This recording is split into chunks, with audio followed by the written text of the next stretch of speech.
पाठ 3 रीढ़ की हड्डी। पहला क्वेश्चन है, राम स्वरूप और गोपाल प्रसाद बात बात पर एक हमारा जमाना था कहकर अपने समय की तुलना वर्तमान समय से करते हैं।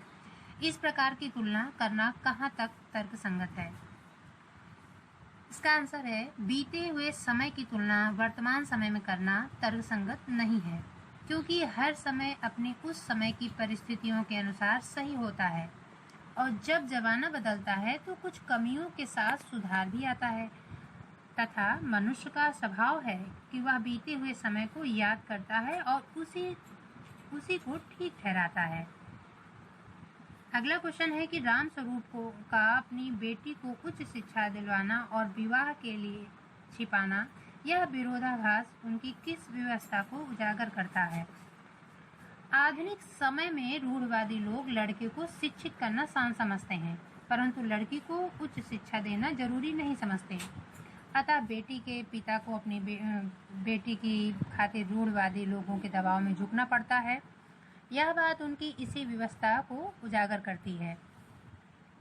अगला क्वेश्चन है कि पहले अपनी बेटी का रिश्ता तय करने के लिए रामस्वरूप उमा से जिस प्रकार के व्यवहार की अपेक्षा कर रहे हैं वह उचित क्यों नहीं है?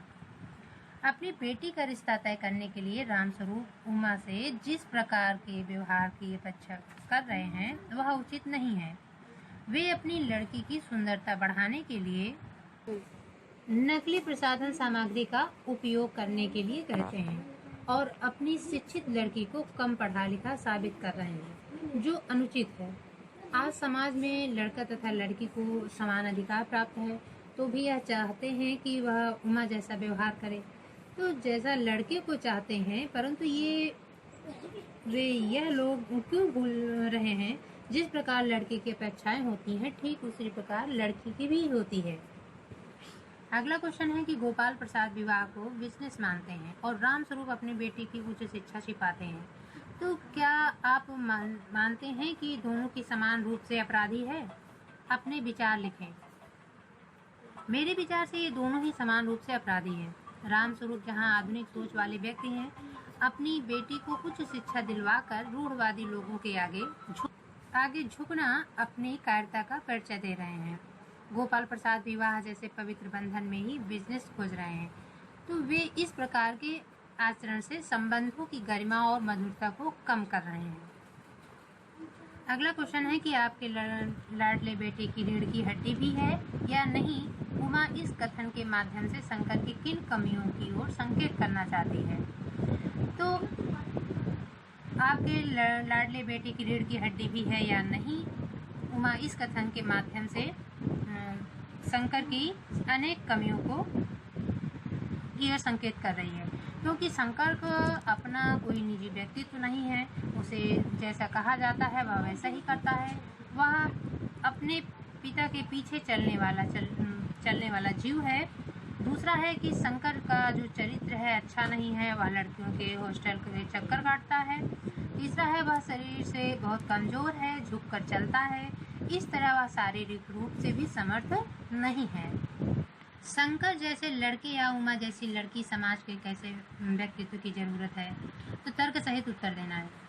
तो शंकर जैसे चरित्रहीन व्यक्ति समाज को कोई दिशा नहीं प्रदान कर सकते और समाज में उमा जैसी लड़कियों की आवश्यकता है जो स्पष्टवादिनी तथा उच्च चरित्र वाली है। ऐसी लड़कियां भी गोपाल प्रसाद जैसी दोहरी मानसिकता रखने वाले लालची और ढोंगी लोगों को सबक सिखा सकती हैं, समाज और देश को प्रगति की राह पर ले जा सकती हैं।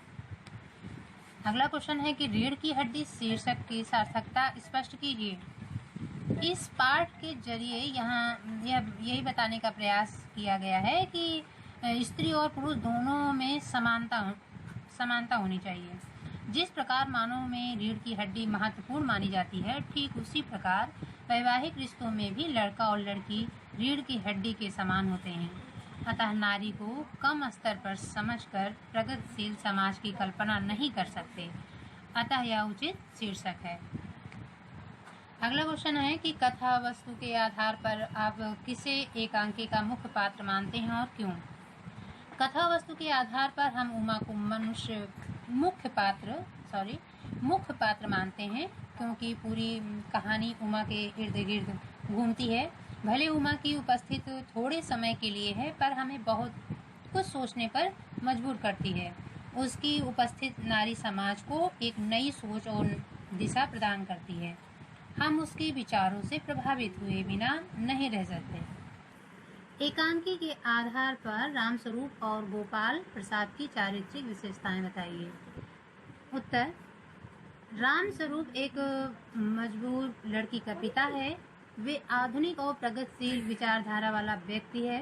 वे एक विवश और कायर इंसान है। एक तरफ उसने अपनी बेटी को उच्च शिक्षा दिलाई और दूसरी तरफ उनकी शादी के समय यही शिक्षा छुपाने का प्रयास करते हैं। गोपाल प्रसाद एक लालची इंसान है। इसका पता इस बात से लगता है कि जब वह विवाह जैसे पवित्र बंधन को बिजनेस मानता है, वह निहायती लालच और चालाक और बड़बोला इंसान है। वह पढ़ा लिखा होने के बावजूद स्त्री पुरुष की समानता में विश्वास नहीं रखता। इसी कारणवश वे अपने पढ़े लिखे बेटे की शादी कम पढ़ी लिखी लड़की से करना चाहते हैं।